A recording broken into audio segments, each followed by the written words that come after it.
one person's disunity, of course, is another person's choice. And it's the flip side of a coin. Very difficult, I think, to decide between the values of imposing on the nation a particular way of doing things, whether it's rules for the environment or school curriculums or whatever. I come from Canberra, little old Canberra, and I know that people often forget we've got our own little parliament, and we want to do things in Canberra different than the rest of the country might want to do things, and the rest of the country thinks that's terrible.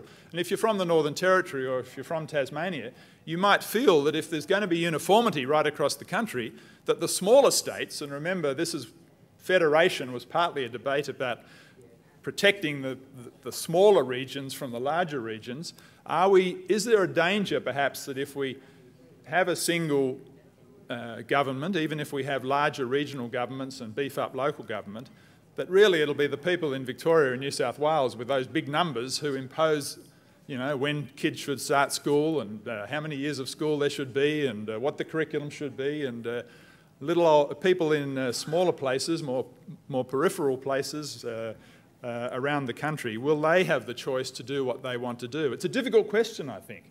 To give local communities the right to do what they want to do, even if what they want to do flies in the face of best practice or expert opinion or all of those things.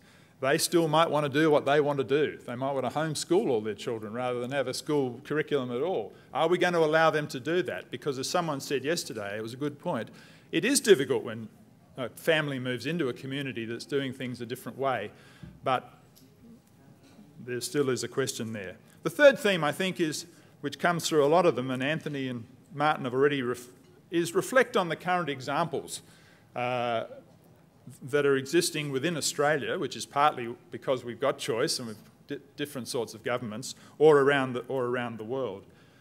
One of the reasons we can choose best practice and one of the reasons we can choose different ways of doing things, perhaps, is that we've got 6 states and 2 territories who do things differently. Will we have that same innovation and initiative once we collapse all those states and territories into one? Just to take one of the examples that's there in the proposals, and that is to extend the terms of parliamentarians.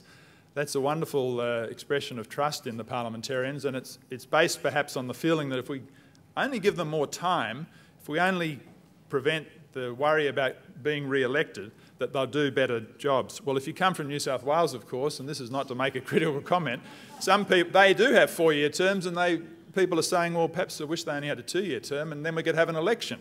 So it cuts both ways. And finally, the question of promises.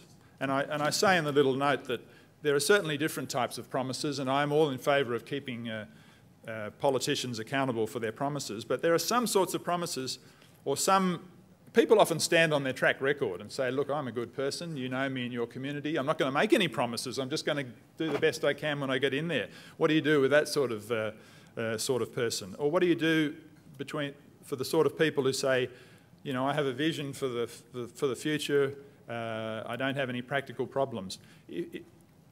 2 final points. I think timeliness is the key to dealing with this question of keeping promise. Before an election, we must get the records of the candidates out there in time for everyone to digest them.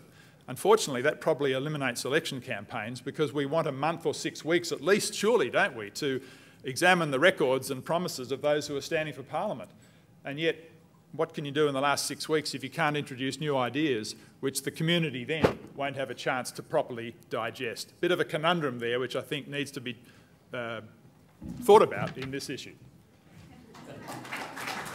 Thanks, John.